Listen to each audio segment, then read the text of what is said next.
Good evening, everybody. This is Rob and Jordan, and we are back once again with Archangel Ink live stream 59. Welcome, Jordan. How are you? I'm great, Rob. How are you doing tonight? I am good. It's good to be here. Thanks for joining me for another chat. And this evening, Jordan, what are we talking about? We are talking about repurposing content and what that looks like. We want to share this strategy with you guys and just kind of take a deep dive into it, and just share the ideas that we have and what we have done and what we're working on right now. Yeah, absolutely. So let's just dive right in. One of the issues with content marketing is it can be hard to come up with content. When you're taking there are different approaches to marketing. You can do sort of an advertising based approach, or what we recommend for a lot of authors and content creators, because that's what we do. We recommend content marketing. And so what is content marketing? Content marketing is when you are letting people get to know you through the sort of material that you put out. And it can be in multiple different media, different platforms, whether it's written platform or audio platform or video platform, whatever it is. You want to create content on an ongoing basis to demonstrate your credibility and help people come to know you and know what you're about. And then hopefully they come to know, like, and trust you and support your work. But one of the issues that people run into sometimes is, hey, if I'm supposed to come up with new content all the time, like maybe that doesn't come easily to me. Maybe that's not how my brain works, or what do I talk about? What happens when I don't have anything to say? So that's kind of the whole idea between repurposing your content. You actually may be surprised if you to find out that you have a lot more to say than you thought, or you can reach people in a number of different ways without having to reinvent the wheel every time. Thoughts on any of that, Jordan? Yeah, I think of content marketing as just boiling it down to how are you helping and serving your audience. That's a really good place to start if you're starting to think, I don't know what to share. I don't know what to create. I don't even know what to repurpose from. Just thinking about content marketing as, okay, I'm going to be reaching out to people, creating things that are going to help my audience in very specific ways. Yeah, no, I love it. And that's a really good mindset to have in general. That's something that we harp on. We emphasize a lot, like, how am I bringing value to the people that I'm asking to patronize my work? And so one way to think about content or repurposing content and content marketing is, how am I going to provide something in whatever different fashion that my audience might like to experience it, something of value that I can generate, something that speaks to me and my expertise and my experience and all of that. So I think we covered what is content marketing, and then what if I don't have anything to say right now. So let's get into what if I don't have anything to say right now, and that is the topic for tonight, which is repurposing content. So any thoughts to start that off, Jordan? Yeah, I'll just say to start that off, we've talked about content marketing already. What we're looking at here is just ways to help you come up with ideas. How do you serve your audience? What can you come up with? What do you do with the ideas that are in your head? We're going to talk about that a little bit tonight. Hopefully, we're going to give you some good strategies for just making this a little bit easier, and just helping you come up with tons of content that you're not going to have time to do. Right. Yeah, exactly. So that's a good problem to have. We want to have more ideas than we know what to do with, rather than be kind of sitting on our hands hoping that some inspiration strikes us. So repurposing content, there are, again, a number of different strategies. Let's jump into the first one. And this is something that you mentioned, Jordan, which is table of contents mining. So what does that look like? So you can do this if you're an author and you have books already out there, or you could actually do this if you're a reader and you love looking at other books and just need content ideas. For me, this one, when I'm thinking, what do I want to share? What do I want to make? Let's say I was thinking about making a new YouTube video. I'm going to open up a copy of one of my books, maybe Volcanic Momentum or The Balance Point, and I'm going to look through the table of contents. What in this? What did I talk about in this book that maybe I can make a video about? Instead of just sitting there and thinking, okay, I want to make a video, what's some content I could do? And then looking at different lists or trying to just come up with something on the spot, I can spark my brain and spark that brainstorming session a little bit with just looking at content that I've already written about. Maybe I can tell, I could maybe not read from the book, but I could tell the same story that I wrote about in my book and just tell it on a video. it's likely that even if your audience has read your book, they may have forgotten that specific story. You could put a different spin on it or whatnot. But if you're sharing it in video, it's just a different form of that content. That's really what we're looking at here. Yeah, exactly. And then in terms of mining other table of content ideas, something we talk about, or we have spoken about in videos on researching your next book topic. If there is a field, something that you're interested in, and you realize that there is something in the table of contents for another author that is really resonating with people, then maybe use that as the basis to talk about it. Workshop your version of it, your take on it, maybe add your own particular interpretation or nuance or addition to it, and make a contribution to the field. Maybe it's going to eventually be a part of an upcoming book if you're working on a book on that topic. But again, you can kind of workshop that idea in a different platform before it's committed to its final form in your upcoming manuscript. Yep. Yeah. All right, so moving on. Another idea is to move to different media, books, blogs, video, audio, social media, etc. So what does that look like?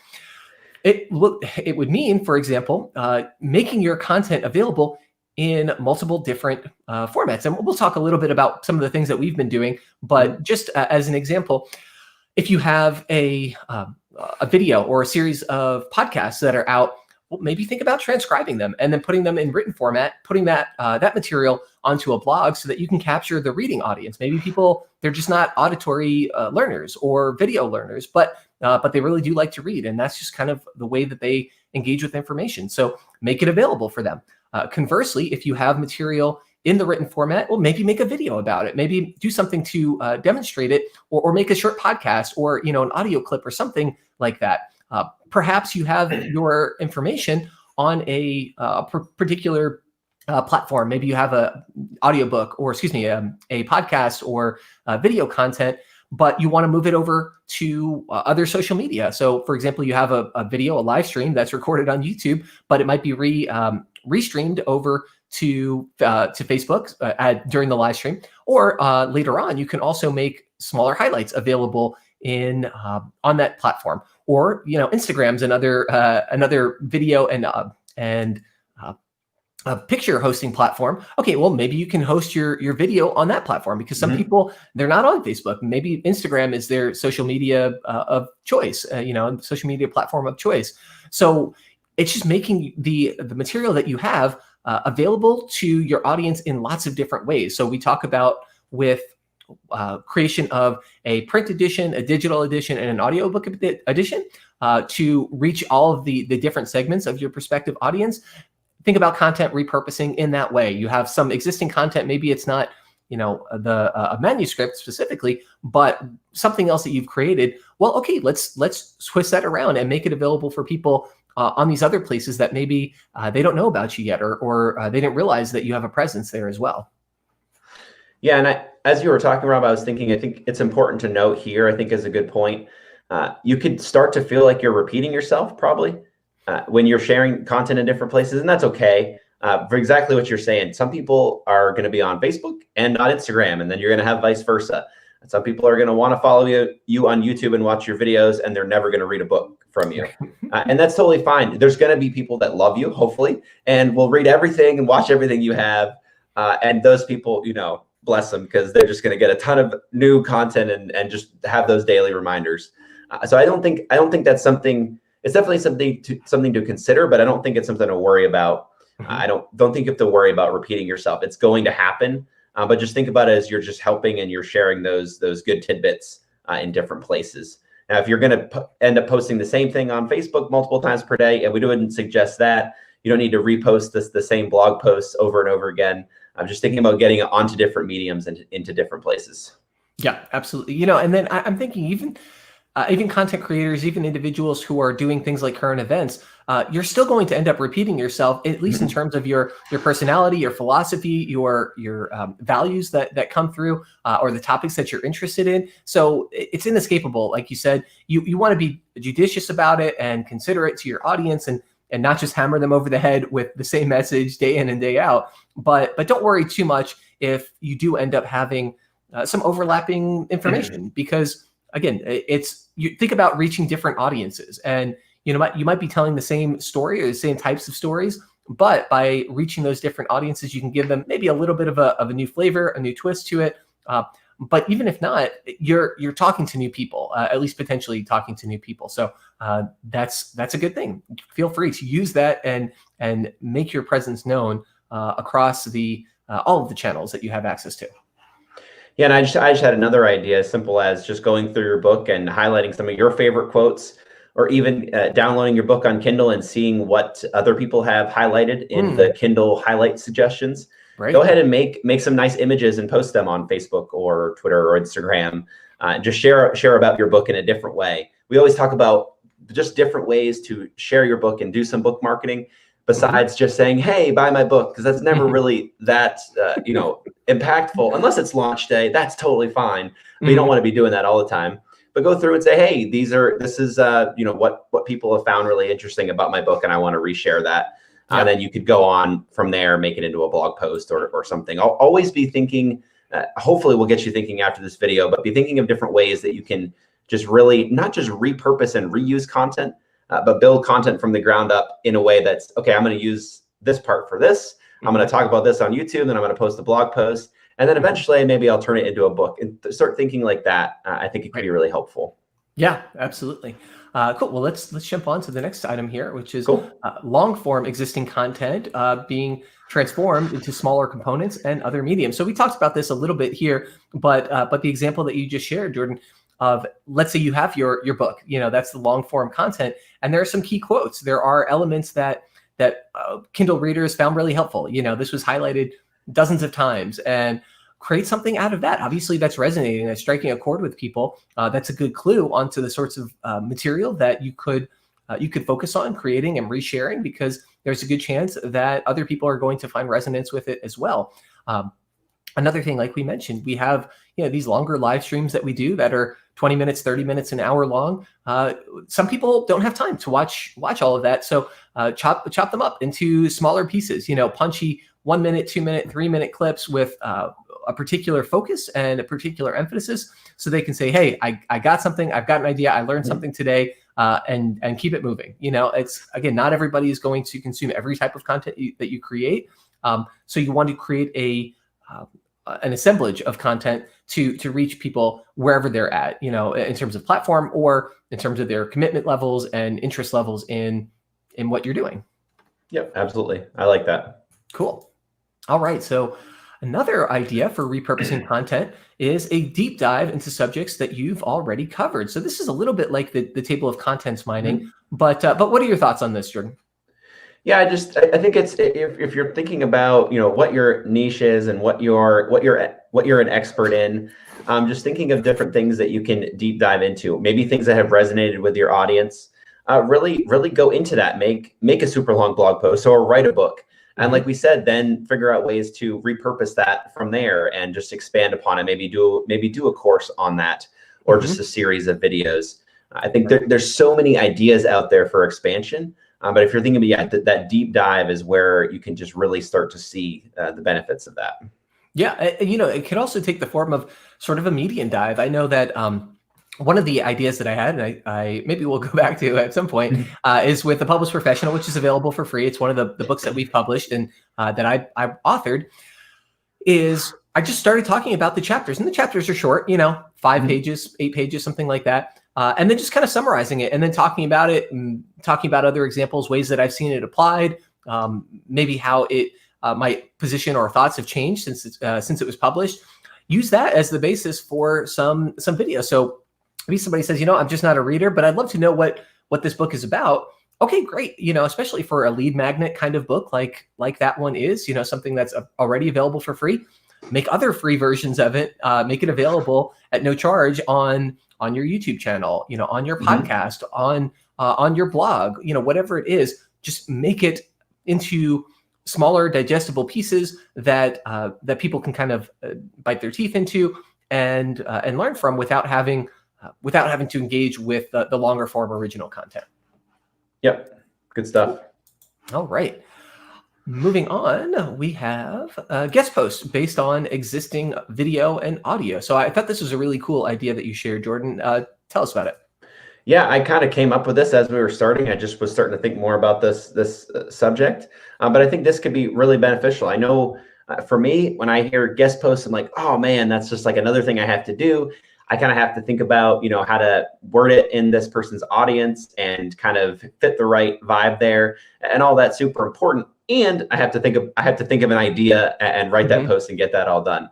I was thinking tonight that, yeah, why not just pick something like we were talking about, pick a YouTube video you've done, pick a chapter in your book.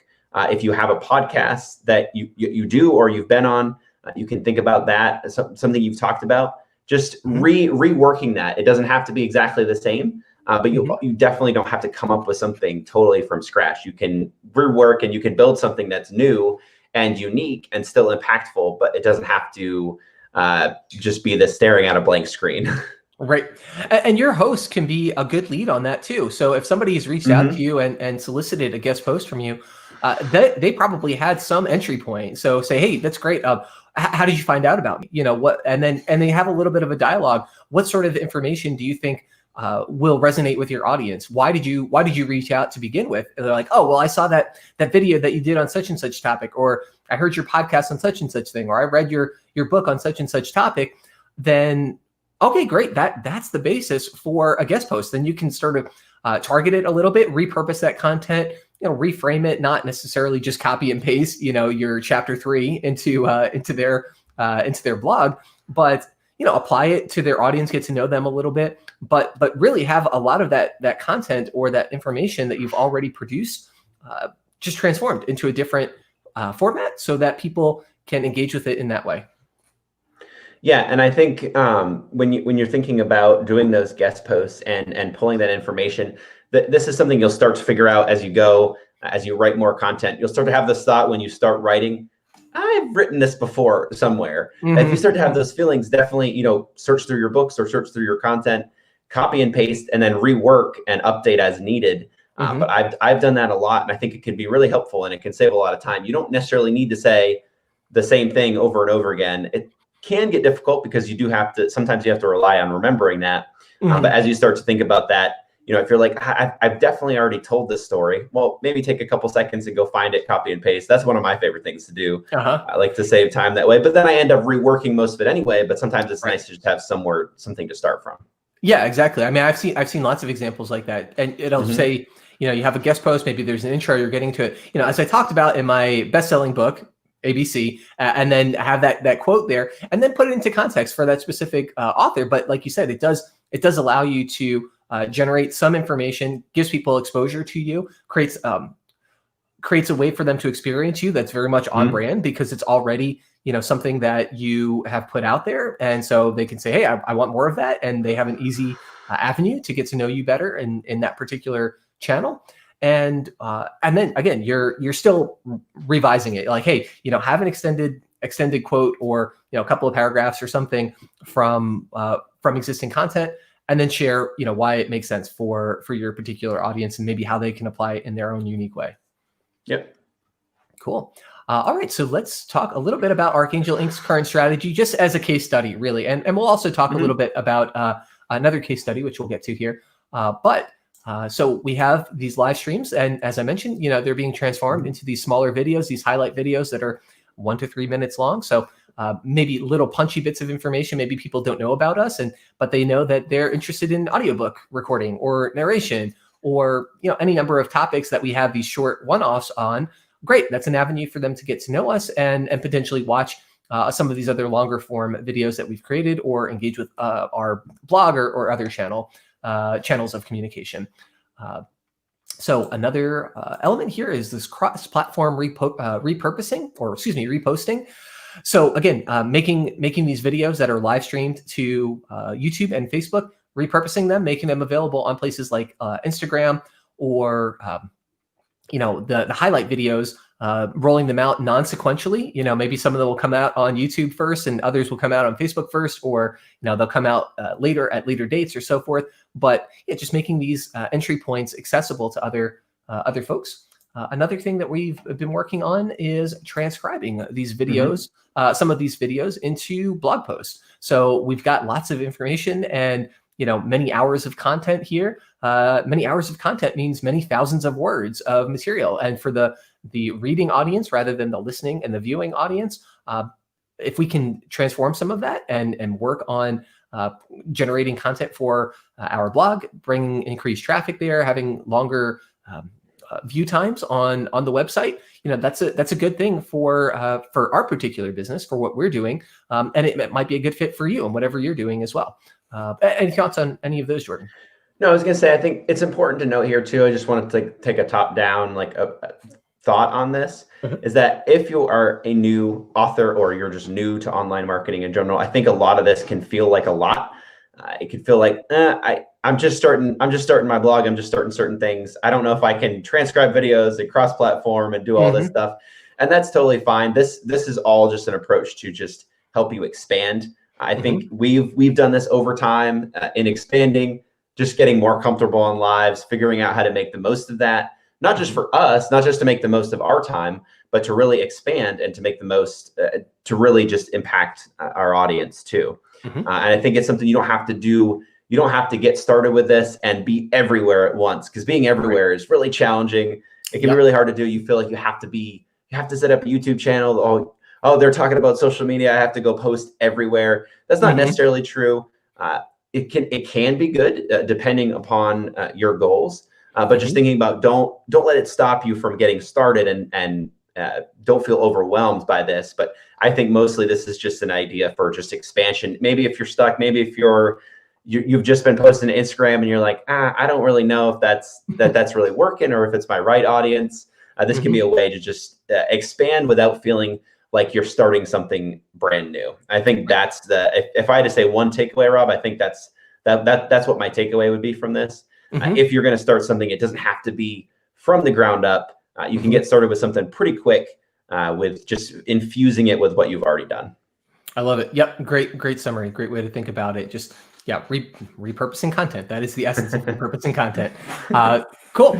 So let's wrap up here. We're happy to hear your story. If you have experience with content marketing and with repurposing content, we'd love to hear about it. Do you struggle with this? Is this something that is difficult for you? A lot of folks do encounter that. Maybe they're writers and they have this book in them and they've been working on that book for a really long time, and you're like, great, congratulations. Now write a whole bunch more so that you can keep selling those books. It can be a little bit overwhelming, but hopefully with some of these ideas, it doesn't have to be. And you can get at least some notion of how to start without reinventing the wheel, without starting from the ground up, and find avenues to express yourself and to build that connection with your audience in an ongoing way that's authentic and your own, but also doesn't require Herculean effort. You don't have to move mountains every time it comes to, getting on your posting schedule. Yep. I love it. It's good stuff.